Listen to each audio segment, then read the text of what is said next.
스님과 함께하는 2030 세상보기. 오늘도 멋진 분이죠. 인물도 흔하고 우리나라 불교계 미래를 책임질 양찬혁 부자님을 모셨습니다. 안녕하세요. 네, 스님. 안녕하십니까. 오늘은 어떤 질문을 가져오셨는지.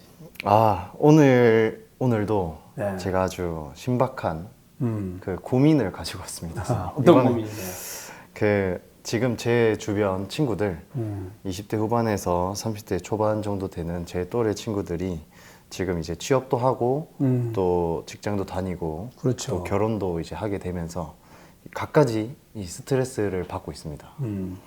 그런데 이제 이 스트레스들을 신기하게도 다들 절에서 안정을 찾고 또 부처님의 가르침에서 해법을 찾고 싶어하는 것이 좀 신기하더라고요. 그런데 이 친구들이 이제 불자가 아니어서 그 막연하게 하다 보니까 좀 어려움이 있습니다. 그래서 오늘 그 친구들에게 절에 가는 법, 그리고 또 불교를 배우는 법, 그리고 또 실천하는 법, 이것에 대해서 좀 질문을 몇 가지 준비했습니다, 스님. 그래서 먼저 지금 그런 이제 고민이 있는, 스트레스가 많은 그런 분들이 절에 가야 하는 이유에 대해서 좀 간략하게 알려주시면 감사하겠습니다, 스님. 세상의 스트레스가 결국 내가 구하려 하기 때문이에요. 네. 돈을 구하지 않으면 돈을 적게 벌거나 손해가 나도 내게 스트레스가 주지 않아요. 네. 걔가 돈 때문에 스트레스 받지는 않잖아요. 그렇죠. 네. 내가 원하기 때문에 스트레스를 받아요. 세상 사람들은 내가 원하는 것을 구하기 위해서 끊임없이 나아가는데 그게 내 마음대로 내가 원하는 만큼 안 되잖아요. 네. 그러니까 스트레스를 받는 거예요. 가지고자 하는 그 마음 그렇죠. 때문에. 네. 네. 그래서 사람을 만나면 나를 칭찬해주고 나에게 사랑한다, 좋아, 내가 좋아하는 말을 해주길 바라고. 네. 내가 어느 조건에 갔을 때 집에 가면 우리 집이 더 나에게 원하는 안락함을 주기를 바라고. 내가 음식을 먹으면 음식이 내가 맛있는 음식을 다 줬으면 한번 바라고. 네. 직장에 가면 내가 직장에 가서 내가 더 좋아하는 그 직위를 얻기를 바라고. 직장의 사람들이 다 내 말을 듣기를 바라고. 또 내가 원하는 만큼 돈도 벌기를 바라고. 그것도 중생들이 바라는 거잖아요. 바라는 게 엄청 많은. 그것들이 내가 다 원하는 대로 안 되면 네네. 다 되는 게 없잖아요. 그러니까 안 되는 만큼 나는 싫어하게 되고 그게 불만족하게 되고 이게 쌓인 게 스트레스거든요. 네. 그러면은 그 스트레스는 그 사람들이 준 게 아니에요. 내가 원했기 때문에 만들어진 거예요, 이거. 자기 마음에서 생긴 스트레스네요. 음식이 맛없는 게 스트레스가 아니에요. 네. 내가 그 음식을 원하지 않았기 때문에 만들어진 거죠. 원하는 음식이 아니었다는 거죠. 네. 그죠? 네. 그러면 원하지 않는 거는 저 사람이 나에게 칭찬해 주길 바랬어요? 칭찬 안 해줬어. 그리고 날 비난해. 손 스트레스 받잖아요. 네. 혼자 스트레스 그렇죠. 받죠. 네. 칭찬하기를 원하지 않았으면 아무렇지도 않죠. 아무렇지도 않죠. 네. 또 내가 진짜 칭찬하기를 원하면 그 칭찬하기 내가 상대방이 나를 칭찬해 줄 수 있도록 조건을 만들어야 되잖아요. 네. 그럼 제일 좋은 방법 먼저 칭찬해 주면 돼요. 그런 거 실천하지 않고 상대방이 먼저 나를 칭찬해 주길 바라면 안 하니까 당연히 스트레스 받죠. 네. 자, 이런 스트레스를 절에 가면 왜 해소가 되느냐? 절에 가면 그런 걸 구하지 않잖아요. 절은 그런 걸 구하는 데가 아니라 절은 입구부터 뭐예요? 하심부터 얘기하잖아요. 네. 절이에요. 즉 내가 원하는 마음들을 다 내려놓으세요 라는 것이 절이에요. 네. 그러니까 그 행위를 하면서 그러한 생각과 그러한 행위로 가득 차 있는 것이 절이거든요. 나도 모르게 내려놓게 되고 내려놓으니 스트레스를 안 받죠. 기존에 있던 스트레스도 전에는 이제 내가 기억을 하잖아요. 기억을 해서 그래 저 사람이 나를 비난하고 내가 원하는 칭찬 안 해줬어. 저 사람이 내가 나를 불편하게 했어. 이런 기억이 나잖아요. 또 절은 또 참여하는 곳이에요. 맞습니다. 그래 내가 과거의 기억을 참여하고 뉘우치면 그때 가만히 보니까 내가 먼저 해줄 걸 그래 안 하니까 저 사람이 안 해줬구나. 이렇게 알고 내가 뉘우치면 서서히 그래도 없어지죠. 그러니 기존에 있던 스트레스도 서서히 줄게 되고 앞으로 구하는 욕망도 그만큼 내가 버렸으니 스트레스 조건도 줄게 되고 그래 지금 그만큼 더 편안하고 즐거워진 거죠. 네. 당연히 그렇죠, 그죠? 예. 우리가 물에 가서 목욕을 하면 때가 씻겨내지잖아요. 네. 왜? 씻어내는 조건이잖아요. 네. 절은 그러한 스트레스 사는 동안에 얻는 그런 괴로움으로부터 벗어나는 방법을 알려주고 그게 부처님 가르침이에요. 그 방법을 실천하고 그리고 그것을 실천하겠다고 부처님께 발언하고 맹세하는 곳이 절이거든요. 네. 그러니까 당연히 목욕탕에 가면 목욕을 하고 때를 벗기는 것처럼 당연히 스트레스로부터 벗어나게 되죠. 그럼 절은 무조건 가야겠는데요, 스님. 제 마음 같으면 모두가 절에 오면 좋겠지만 네네. 또 많은 분들은 종교적인 성향으로 보잖아요. 맞죠. 그래서 지금과 같이 그게 꼭 절뿐만이 아니에요. 만약에 교회를 가서 하나님의 말씀을 제대로 배우고 실천하는 게 다 욕심을 버리고 주의를 돕고 욕심을 버리라는 게 뭐예요? 스트레스 받는 조건들을 기대하지 말라고 그걸 구하지 말라는 뜻이잖아요. 그리고 이웃을 돕는 게 뭐예요? 내가 원하는 행복의 조건을 만들 수 있는, 얻을 수 있는 조건을 행하라는 뜻이잖아요. 예수님의 가르침, 즉 하나님의 가르침을 잘 배우고 실천하면 교회도 다르지 않아요. 성당도 다르지 않아요. 네. 그러면 이 스트레스를 버리고 좀 더 좋은 충만한 마음으로 이렇게 만들기 위해서는 꼭 절에 가야겠네요, 스님. 절에 가는 게 제일 필요하죠. 왜 그러냐면 또 절에 가는 것이 또 하나의 이유가 있어요. 근데 우리가 이제 그렇게 하기 위해서 한 방법들이 보통 사람들은 쉬어요. 그래서 휴가를 해요. 일상으로부터 벗어나죠. 네. 네. 벗어나서 이제 그 일상을 추구하던, 그럼 막 구하려던 마음 내려놓고 쉬러 가는 거예요. 거기서 구하지 않으니까 편안해졌잖아요. 근데 잠시는 편안한데 일상으로 돌아오면 똑같잖아요. 네. 다시 스트레스가 쌓이기 시작을 해요. 맞습니다. 네. 어떤 사람들은 그걸 잠시 내려놓으려고 이제 술을 한 잔 먹어요. 친구들하고 함께. 네. 맛있는 음식을 먹거나. 그럼 그때 있잖아요. 이렇게. 그 마음의 행태나 내가 기억에 대한 것도 잠시 잊어지니까 또 스트레스를 내려놓은 것 같아요. 근데 깨고 나면 다시 그 자리예요. 맞아요. 다음날 아침이 되면 네. 또 괴로움이 그렇죠. 시작되고. 그 다음에 이제 좋아하는 음악회를 가거나 이렇게 해요. 거기서 이제 음악회나 영화를 보거나 이래서 감동을 받아서 내가 과거에 했던 행위를 다시 돌아보게 되고 뉘우치게 되고 이렇게 하면 조금 더 멀리는 갈 수 있지만 그것도 역시 다시 제자리로 가요. 네. 네. 그리고 또 다른 것, 다른 지식이나 이 사회적으로 하는 대부분의 것들은 이 삶을 기준으로 하고 있어요. 네. 이 삶을. 즉 몸을 나로 여기고 그 몸의 주인인 마음을 나로 여기는 이 바탕을 기준으로 하기 때문에 네. 그렇게 잘 스트레스를 없애고 적극적으로 능동적으로 즐겁게 이 삶을 아주 즐거운 모습으로 평생을 산다 해도 그 사람이 나이가 넘어서 늙고 병들고 죽음이 오면 괴로워요. 그건 누구도 벗어날 수가 없어요. 네. 그 방법, 결국엔 늙고 병들고 죽음부터 벗어나야 완전한 스트레스 해소가 되는 거거든요. 그것을 하기 위해서는 꼭 절에 가야 돼요. 그냥 일상에서 하는 방법들은 막 그냥 단기간 일시적인 것들은 일상에서 우리가 뭐 여행을 간다거나 혹은 휴가를 한다거나 혹은 맛있는 음식을 먹는다거나 내가 좋아하는 문화적인 그런 것들을 관람한다거나 뭐 음악회 간다거나 혹은 뭐 내가 좋아하는 친구와 만나서 이야기한다거나 그렇게 하면 해소가 돼요. 일부는. 근데 다시 제자리로 갈 확률이 아주 많다. 네. 또 예를 들어서 종교적으로 가서 하더라도 일상에서는 좀 벗어나 조금 더 오래는 갈 수 있지만 늙고 병들고 죽음이 오면 방법이 없다는 거예요. 네. 이 모든 것을 다 해결해 줄 수 있는 방법이 부처님의 가르침이에요. 그래서 절에 가야 돼요. 네, 알겠습니다. 네. 그러면 이제 절에 간다면 네. 그 어느 절에 가야 좋은지 이제 뭐 보통 부모님이 가는 절을 따라간다거나 아니면은 뭐 지역에 맞춰서 집에서 가까운 절을 간다거나 혹은 또 뭐 자기 취향이 또 있을 수 있고 뭐 이렇게 좀 다양한 조건과 환경에 따라서 이게 달라질 것 같은데 이 본인에게 맞는 절이라는 게 있을까요, 스님? 있죠. 첫 번째 어느 절을 가야 할까? 아무리 본인에게 맞아도 그것이 바람직하지 않으면 오히려 내게 좋은 방향을 가르쳐주기보다는 잘못된 방향으로 갈 거 아니에요. 네. 막 스승이라 그래서 나하고 친한 사람을 스승으로 삼으면 그걸 기준으로 한다면 제일 옆에 가까운 친구를 스승으로 삼아 보세요.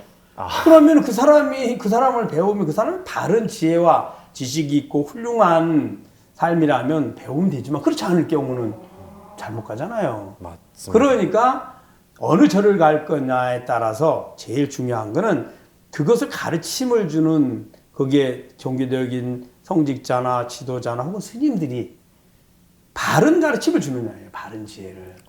그럼 바르다는 걸 우리가 어떻게 판단할 수 있을까? 나도 모르잖아요. 어떤 게 바른지. 네. 네, 기준은 그거예요. 첫째, 욕심을 버리는 법을 가르쳐 주는 것. 네. 욕심을 구하는 걸 강조하는 것이 아니라 욕심을 버리는 법. 두 번째는 그러면 어떻게 하면 욕심 버리는 법을 통해서 더 즐겁고 만족한 이 행복을 이 사람한테 구할 건지. 네. 한 단계 더 나아가서는 종국에는 생로병사, 늙고 병두고 죽음으로부터 벗어나는 법을 가르쳐 주는 것. 네. 이 세 가지가 다 갖춰져 있다면 최상의 스승이에요. 그런데 그거를 어떻게 다 찾겠습니까? 없잖아요. 그죠? 그러면은 세 가지는 안 되더라도 예. 앞에 맨 첫 번째 욕심을 버리는 법을 가르쳐 주는 것. 욕심을 버리는 법을 통해서 스트레스를 해소하고 일상의 어떤 괴로움부터 벗어나서 보다 더 편안하고 만족하고 보다 더 적극적으로 긍정적으로 살 수 있는 방법을 가르쳐 주시는 분. 네. 그러면은 어느 절이든 먼저 가서 스님의 법문을 한번 들어보는 그렇죠. 경험을 해야지 네. 알 수 있겠네요. 네. 선생님. 그리고 더 나아가서는 그러면 그 방법을 어떻게 실천할 건지 그 실천하는 방법은 간단해요. 선행을 강조하고 남을 위해서 남의 주의를 돕기를 네. 다른 사람의 행복을 위해서 삶을 헌신하는 것을 가르쳐 주는 거. 네. 그러니까 1번, 2번 정도는 그 정도면 갖춰지거든요. 네. 그분들이 훌륭한 스승이고 그렇게 그런 가르침을 주는 절이 훌륭한 절이에요. 뭐 종단이라든지 이런 걸 크고 작은 막론하고 그런 가르침을 주는 스님이 계시는 곳은 훌륭한 절이에요. 예를 들면 대광명사 같은. 좋죠. 대가공에서 오면 너무 좋죠. 지금 선언도 좋아요. 네네 맞습니다. 저도 그렇게 생각합니다. 선생님. 네. 그래서 참 저도 좋은 절을 잘 만나서 네. 잘 이렇게 부처님 가르침도 배우고 일상적인 스트레스도 많이 해소했는데 네.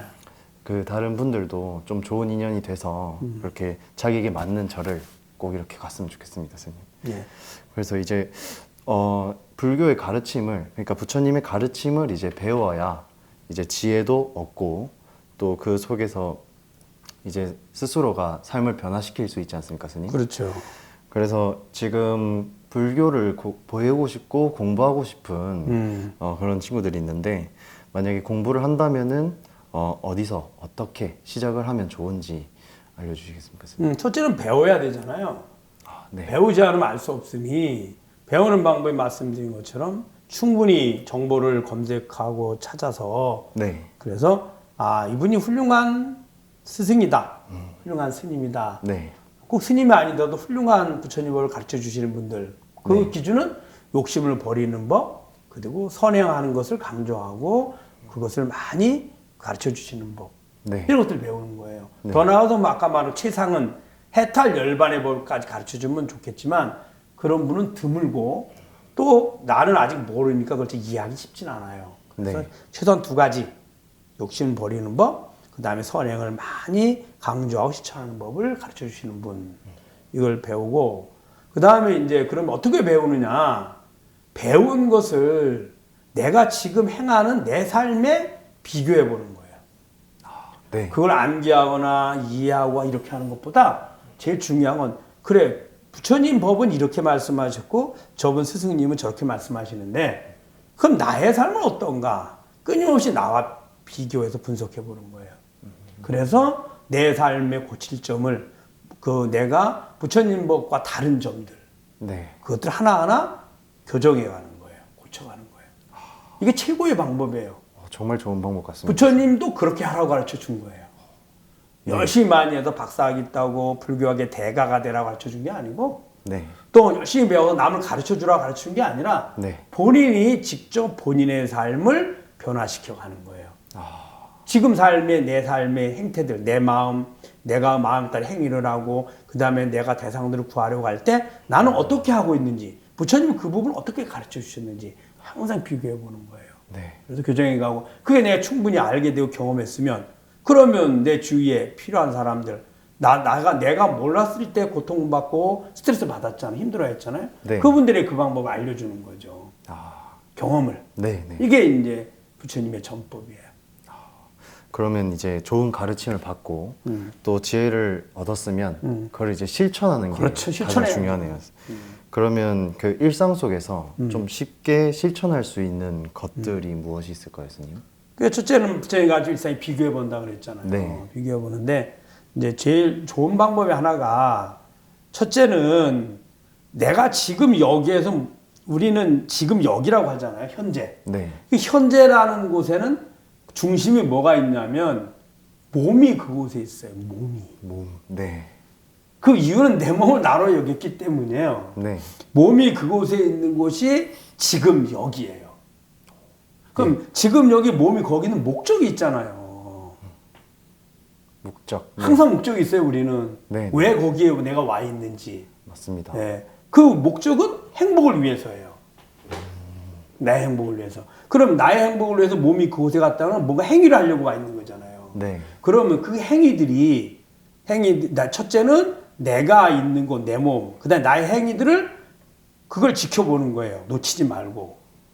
네. 놓치지. 그걸 지켜봐야 돼요. 지켜보면서 내가 하는 행위가 내가 원하는 행복에 제대로 가고 있는지, 제대로 실천하고 있는지를 봐야 될 거잖아요. 네. 차를 운전하면 이제 운전하는 운전자가 차의 그 핸들을 잡고 네. 가만히 보면서 내가 원하는 목적지를 가져야 될 거 아니에요. 핸들을 틀어서. 네. 핸들을 조작해서. 네. 근데 가만둬 지멋대로 가면 핸들만 잡았지 지멋대로 가면 내가 원하는 목적지가 아니잖아요. 네.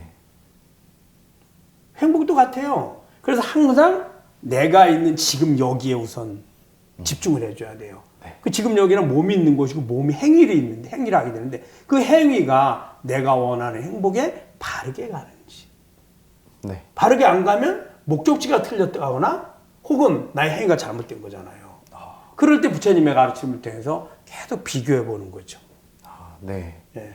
계속 현재의 상태와 그렇죠. 또 현재 가고 네. 있는 그 위치 이런 것들을 네. 잘 집중해서 관찰해야겠네요. 끊임없이 비교해 보는 거예요. 근데 대부분의 사람들은 현재에 필요한 행위를 하면서도 과거에 집착을 해서 과거에 내가 이렇게 했고 저렇게 했고 그것들이 고통을 주고 불행하기도 하고 끊임없이 스트레스를 받기도 해요. 네. 혹은 미래에 이것이 이루어질까 안 이루어질까. 지금 현재 행위를 통해서 미래가 이루어지고요. 과거에 이제까지 한 모든 행위의 결과가 지금 여기에요. 과거에 대해서 아무리 생각해도 이 행위를 바꿀 수는 없어요. 이미 결정된 거기 때문에. 네. 맞잖아요. 네네. 어리석음이에요.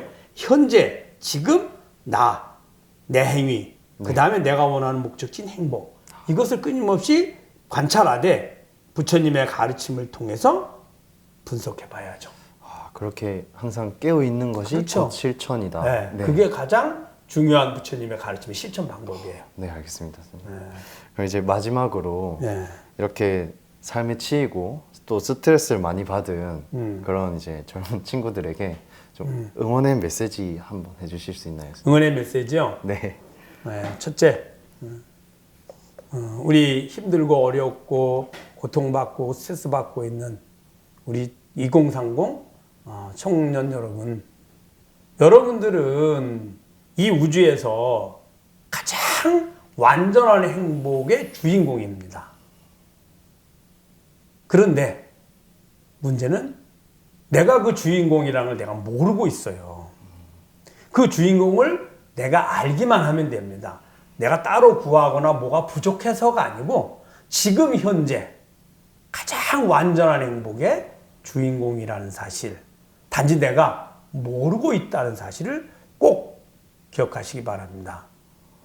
여러분은 가장 완전한 행복을 가지신 분입니다. 됐나요? 네, 선생님 정말 감사합니다. 네, 오늘 많은 친구들에게 좀 이렇게 위로의 메시지도 되고 또 이제 불법을 만날 수 있는 그런 가능성들이 많이 열린 것 같습니다. 선생님. 오늘 너무 감사합니다, 스님. 네, 수고하셨습니다. 네, 수고하셨습니다. 다음 시간에 또 뵙시다. 네, 알겠습니다, 스님.